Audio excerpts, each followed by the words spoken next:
Gravando. Olá, eu sou Carlos Orfan e esse é o canal do Sejus, Coletivo de Estudos Espiritismo e Justiça Social. Mais uma vez, aqui com vocês, dando continuidade ao nosso estudo do livro, esse livro aqui, que é Espiritismo e Religiões. E mais uma vez, temos aqui conosco nosso companheiro, grande companheiro, que é o articulador ali, o provocador, né? Como é que é o nome disso, Felipe? A Carla chama de moderação, né? De moderador. Moderação, né? Moderador, né? O cara que provoca as reflexões dos estudos ali no nosso coletivo, no WhatsApp do Sejus. Então, companheiro Felipe Albani, mais uma vez conosco, ele que é carioca, vai falar com a gente hoje sobre um pouco do capítulo 7, né, Felipe? 7. Isso, Espiritismo capítulo 7. e o diálogo interreligioso na globalização. Olha que interessante. O espiritismo e o diálogo interreligioso na globalização, que, na verdade, pode estar em xeque agora, né, Felipe? Com a pandemia, a globalização pode ser que ela tenha um refluxo aí, né? Vamos ver o que vai acontecer com a globalização. Tudo bem, Felipe? Tudo bem, queria dar uma boa noite para você, Carlos, boa noite para a galera do Sejus e também a todos os que, andando pela internet, navegando pela internet, descobriram o nosso vídeo, o nosso canal. Pedimos até que vejam os outros vídeos, acompanhem a sequência não somente deste livro, mas de todos os outros estudos que já fizemos, que é importante até para debatermos, termos esse diálogo que vai muito além do que simplesmente olhar para dentro da doutrina espírita, e esse livro proporciona um diálogo muito interessante. É interessante que, apesar de ele ter colocado globalização no título, a gente acabou não aprofundando muito esse termo, até porque a globalização, segundo o que a gente pega na definição clássica na Wikipédia, apesar de ser um termo de difícil definição, é um dos processos de aprofundamento internacional da integração econômica, social, cultural e política, que teria sido impulsionado pela redução de custos de meio de transporte e comunicação dos países. E o Fundo Monetário Internacional, então, às vezes a gente dá até arrepio de ouvir, né?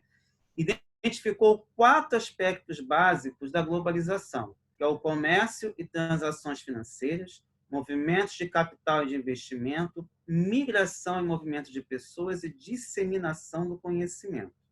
Eles ainda incluem a questão dos desafios ambientais, como a mudança climática, a poluição do ar e excesso de pesca dos oceanos.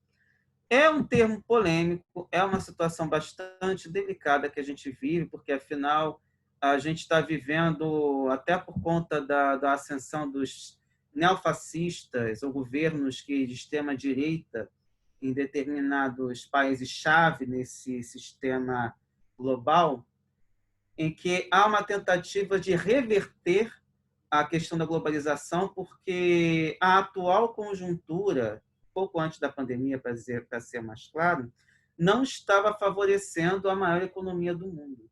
Então, estava se tentando reverter todos esses efeitos, tudo com um discurso ideológico antiglobalista, que é também uma coisa um pouco delicada, porque, afinal, as pessoas misturam termos e isso é sempre uma situação que não sabemos exatamente como vai ficar. E na atual conjuntura em que esse sistema global facilitou, de certa forma, o contágio da Covid-19, é bem provável que haja algumas mudanças a partir de agora. Mas, de qualquer maneira, o que nos importa aqui é falarmos um pouco da posição interreligiosa ou pluralista que a doutrina espírita nos proporciona e de que forma ela pode ser aproveitada para esse estabelecimento de diálogos de diversas tradições. Então, o André toca aqui no seguinte: em que medida o espiritismo é uma doutrina aberta ao diálogo e de que maneira pode ser um campo fértil do encontro do Oriente com o Ocidente? E é interessante porque justamente o Oriente, Kardec não teve tanto contato na elaboração, na codificação da doutrina. Mas essa possibilidade de diálogo em nível conceitual é parte também da experiência religiosa. Então, ele começa a fazer uma espécie de vínculo, lembrando que a doutrina espírita foi codificada no século XIX. E ela migra para o Brasil ainda, um pouco tempo depois da codificação ser, digamos, não digo sacramentada, mas de qualquer forma organizada. A gente que chama de codificação, mas são os diversos livros que Kardec nos publicou. E o espiritismo, na busca de articular a um só tempo ciência, filosofia e religião, e por negar qualquer forma de institucionalização hierárquica, pode ser entendido como um verdadeiro campo aberto ao diálogo, porque, a princípio, não temos nenhum líder institucionalizado. Apesar de nós termos as casas espíritas com seus palestrantes, com seus dirigentes, a rigor, ele não é a pessoa dona da verdade da doutrina espírita. E, apesar de o meio cristão ter começado mais ou menos com esse objetivo, os conflitos foram muito grandes a ponto de os concílios que aconteceram, na verdade, acabar separando mais do que unindo essas diferentes vertentes do cristianismo. E aí ele até pega um artigo da revista Tempo e Presença, publicado por duas pessoas. Um deles é o professor Emerson Alessandro Giumbelli, ou Giumbelli, da Universidade Federal do Rio Grande do Sul, e Juarez Humberto Ferreira, que infelizmente não consegui achar muitos detalhes sobre ele, mas a ideia é pensar o espiritismo como um inspirador na questão de novas formas de pensar a articulação entre o saber religioso e o saber científico, entre a caridade e a cidadania. Isso em termos de doutrina. A gente sabe que, na prática, a gente tem uma certa dificuldade de tecer essa relação com o lado científico. Tanto que, muitas vezes, a gente ouve até eu sou mais perto do viés científico, sendo que, na verdade, uma coisa depende da outra. Não tem como separar na doutrina esses dois lados. E essa separação, que muitas vezes acaba prevalecendo em alguns lugares, acaba criando um outro regime religioso meio complicado. Mas não vamos entrar muito nesse detalhe agora, a gente pode falar isso em outros momentos. Então, o que toca? Nessa parte interreligiosa, o André chama atenção para a ênfase na reforma social da humanidade, através da prática da caridade e da educação dos homens. Lembrando que a Dora já comenta que a ideia de Kardec era que a pedagogia fosse uma ciência e não simplesmente tratado como um setor educacional. E a ciência é imprescindível para a gente entender todas as dificuldades que os alunos têm, enfim. Realmente até porque não é só a questão do ensino, a gente já entende que a aprendizagem também é diferente. Por isso que também, muitas vezes, você tem essa divergência de visões do espiritismo, porque cada um acaba entendendo de alguma forma. E nisso você tem, se por um lado outras visões, você também tem outras interpretações. E em vez de completar, às vezes as pessoas mais se separam do que se unem. E aí, o André também chama atenção na questão da abertura a todas as formas de espiritualidade, já que no tempo de Kardec havia judeus, muçulmanos, católicos e outros participando das reuniões espíritas. E ele também coloca que um fenômeno comum a todas as religiões é a produção das verdades da fé, com uma linguagem própria que traduz uma cosmologia particular, ou seja, não seria uma mitologia, mas uma ideia de universo, uma ideia de tudo que está ao nosso redor. Mas, de qualquer forma, tem uma abertura ao diálogo. Só que essa abertura ao diálogo se faz em confronto e numa tensão permanente, já que cada um traz a sua verdade. Por mais que tenhamos até os chamados livre-pensadores, você tem todo um arquétipo, eles chamam de feedback, mas todo um conhecimento anterior que as pessoas trazem e que acaba causando essa tensão, não no sentido negativo, mas na ideia de você trazer nesse encontro, a gente tem essa dificuldade.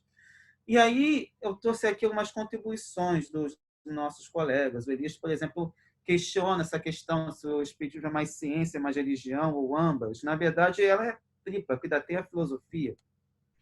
Mas esse embate entre ciência e religião, que não deveria existir na doutrina, acaba acontecendo por conta das dificuldades, às vezes, de entendimento, não somente da parte complexa, mas também de entender de que forma ela influi no nosso dia a dia. E ele coloca até se no Sejus a gente já não se a gente já se entende. Isso é uma coisa que é uma construção. Eu acho que a gente se entende de acordo com as nossas particularidades. As provocações exatamente nesse sentido, para cada um trazer o que cada um pode colaborar ali. E é complicado, toda vez que eu falo também do silêncio da sala de aula. Quando o aluno não responde às minhas provocações, fica a intenção de que ou não consegui chegar, ou a pessoa está com vergonha, ou a pessoa não sabe. E, na verdade, não temos uma verdade, ou minha verdade é melhor do que a tua. É nessa construção, é nesse diálogo que nós vamos conseguir interagir e superando os nossos desafios. Porque se a pessoa não fala, eu não consigo entender o que ela está pensando. E nessa troca que a gente tem, o Sejus é uma plataforma muito importante nesse sentido, a gente consegue entender e até desmistificar algumas coisas que, de repente, estavam nas nossas cabeças. Aí tem outras coisas que foram colocadas, tipo, Davi fala, por exemplo, que temos casas espíritas mais espiritualistas do que propriamente espíritas, porque aí também tem aquela confusão de muitas pessoas acharem que o espiritismo é um sincretismo, e, na verdade, você tem essa pluralidade de ideias. Ele permite o diálogo, mas não significa a adoção de tudo que foi falado por outras religiões. Mas esse diálogo é importante. Também temos a colaboração da Regina Selle, falando dessa questão da maturidade que as pessoas têm para esse diálogo, que nem sempre é tão simples, mesmo dentro da doutrina espírita. O Leonardo Fittipaldi cita a questão de um médico judeu que não abandonou suas tradições, mas se tornou espírita. Muito interessante essa experiência. E a Fátima ressalta a questão da humildade, que é o que muitas vezes falta muito de nós. Mas lembrando que estamos aqui para evoluir, é exatamente nesse contato que nós vamos desenvolvendo a nossa humildade. E não podia deixar a colaboração de Carla Pavão falando do canal Paz e Bem, que ali é exatamente esse palco em que é possível a gente vivenciar esse diálogo e que a gente está procurando vivenciar da nossa maneira. Cada dia tem uma doutrina falando, trazendo suas contribuições, e há momentos desses diálogos, a qual ela participa também em algumas situações. Mas aí, continuando, essa visão pluralista das religiões, nós temos a busca pelo espiritual que a gente está vivenciando nesse momento, que na verdade está mais forte agora por conta da pandemia, mas antes a gente já estava vivenciando essa busca pelo espiritual, e o André chama a atenção para uma forma de mudança desse paradigma mundial dos diversos fundamentalismos. Ele coloca também que a virada do milênio foi uma proliferação de formas de religiosidade e de denominações religiosas em toda a extensão do globo. E isso causou uma tendência às trocas de experiências e novas descobertas. E ele fala também o seguinte, que o espiritismo às vezes é visto como mais uma seita estranha aos olhos dos crentes de outras confissões, recebe crítica de todos os lados. Por exemplo, os cristãos, pelo menos de outros irmãos que também se denominam cristãos, acham que é cientificista demais. Os cientistas dizem que é metafísico demais. Os especialistas em ciência da religião já acham que é uma filosofia esotérica. E os humanistas acham que é uma fuga deste mundo, para viver num mundo povoado de anjos e demônios. E, a bem da verdade, a gente percebe que nem os estudos acadêmicos procuraram entender o que é de fato o espiritismo, visto que, não sei se todos pegam, por exemplo, não só a Codificação, mas a Revista Espírita, além de outras obras, como a Viagem Espírita de 1862, que tem algumas coisas muito interessantes para os nossos estudos.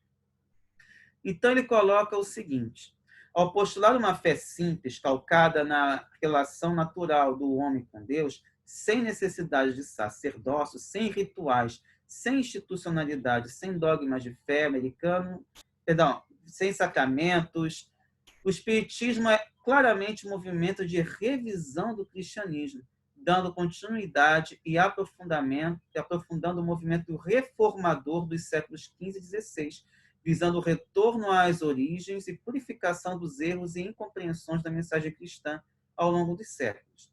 Essa foi a proposta dos espíritos, só que, a rigor, a gente ainda tem uma certa dificuldade até de entender isso. Não falo nem pela questão do Jesus histórico, mas falo para entender essa proposta de simplicidade que a gente ainda não consegue entender, então a gente sacramenta algumas pessoas, tratando-as como gurus, tratando-as como quase deuses na Terra, ou substitutos do Cristo.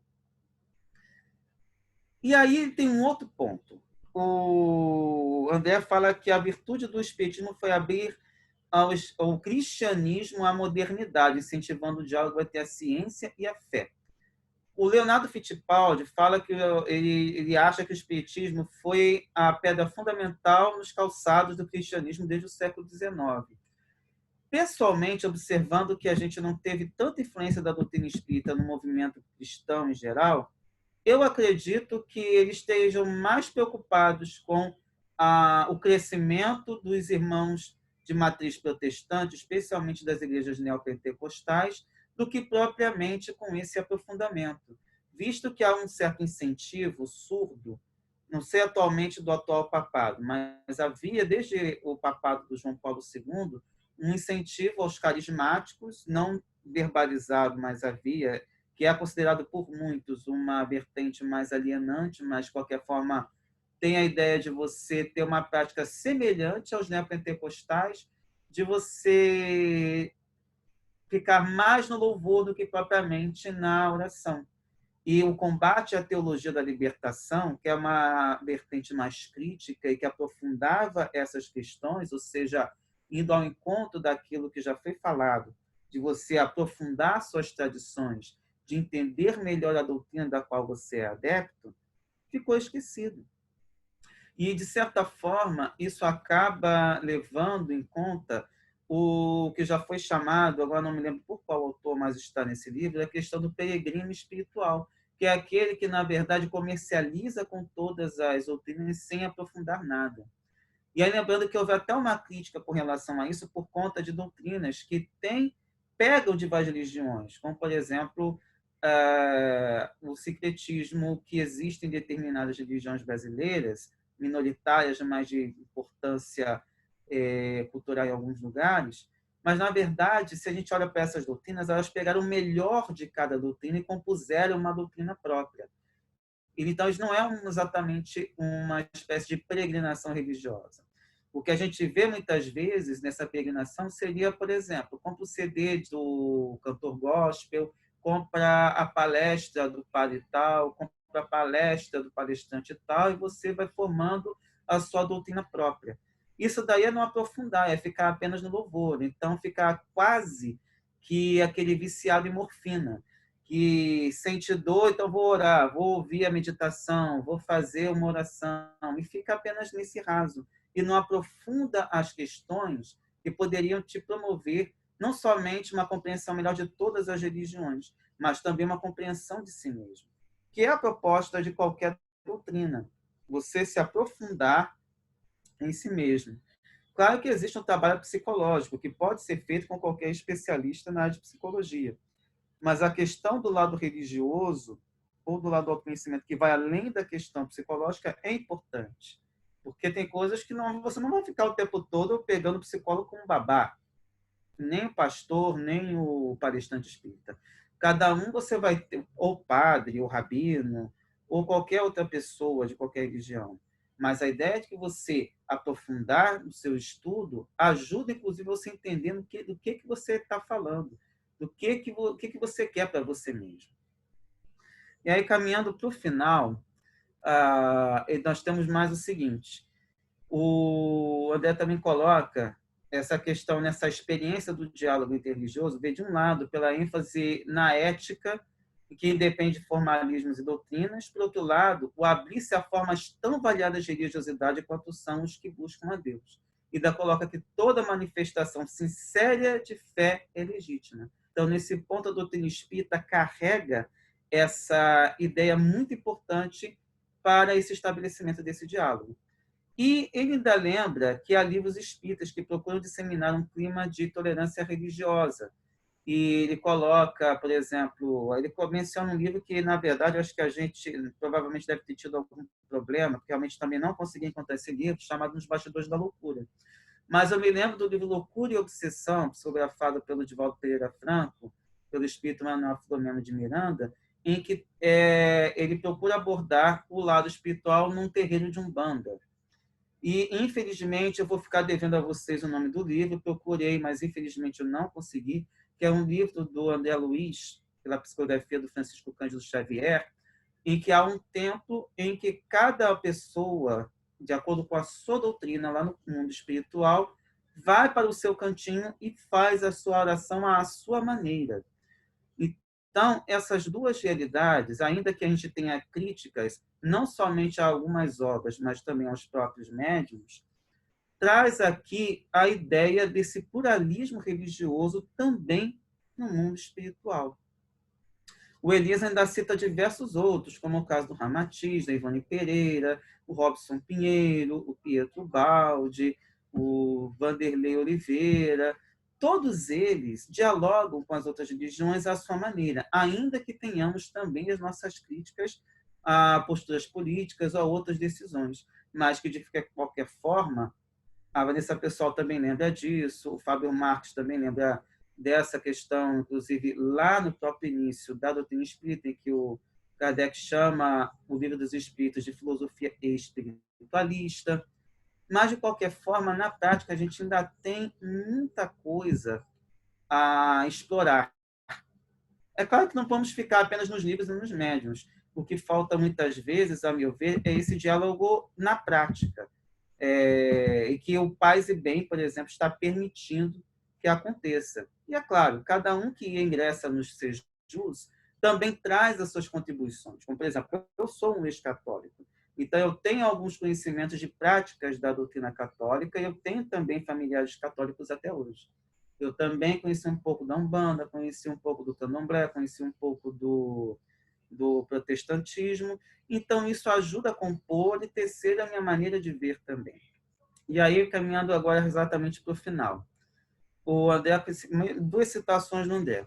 O Espiritismo leva ao cristianismo ao diálogo e favorece a troca entre as diferentes tradições espirituais da humanidade. A compreensão espírita de Jesus de Nazaré é humanista, e não a ideia de um Deus inalcançável. E Kardec tinha em perspectiva ajudar as religiões a renovarem suas crenças em face da razão, mas sem a necessidade de perder as suas raízes. Talvez isso é o que falte. Muitas vezes a gente procura mais o proselitismo do que propriamente o diálogo. E o Espiritismo não tem por finalidade contrariar, negar ou destruir as religiões, mas auxiliá-las, ainda que esse auxílio não tenha sido bem recebido pelas outras religiões. Então, era isso que eu tinha para trazer hoje.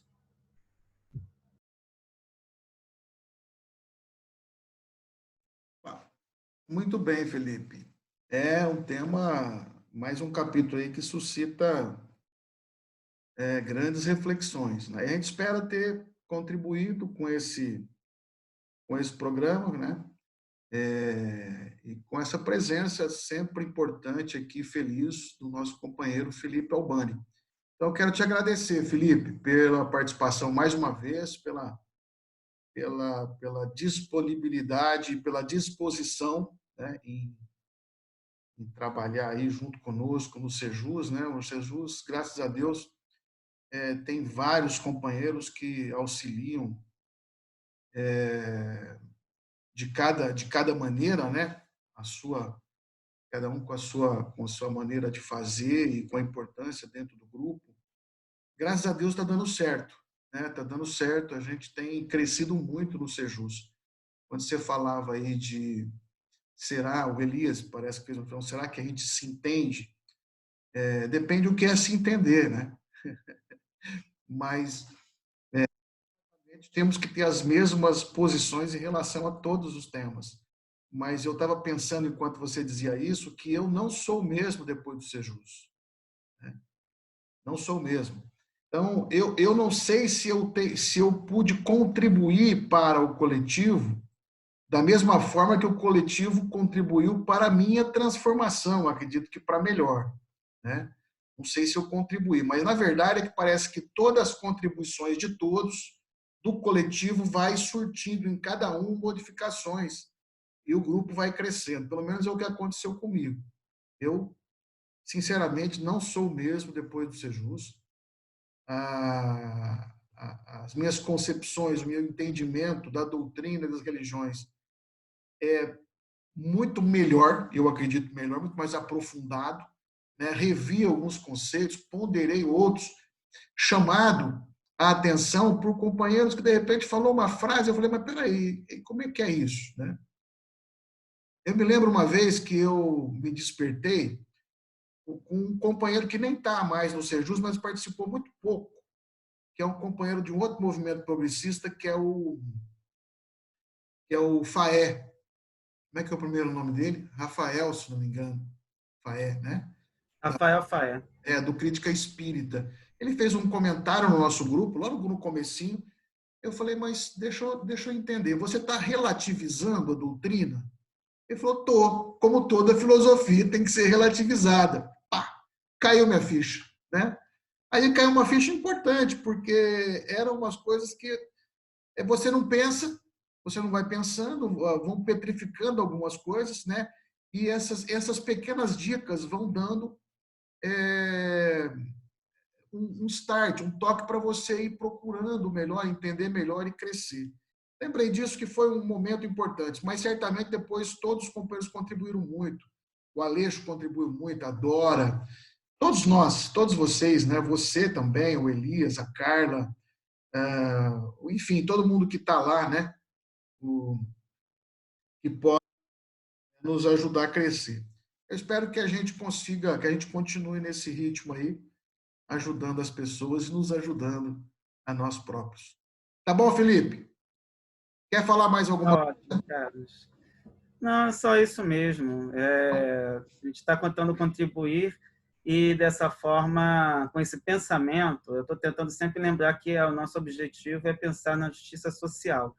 Mas somente por meio do diálogo é que a gente vai entender exatamente aquilo que Kardec falou e que, na verdade, também remete ao que Jesus falou, que é a questão de olhar o outro como irmão. Enquanto a gente não conseguir isso, a gente não vai conseguir entender o que é a caridade. E Verdade. isso inclui esse diálogo interreligioso, que a Sim. gente acha muito, né? A gente fala muito de justiça social só de assistência social. A gente não entra nesse caso da justiça pensando em trazer o outro para cima, melhorar a autoestima, dar oportunidades. Enfim, temos muito a aprender e a viver. Bolsonaro é nosso irmão, companheiro.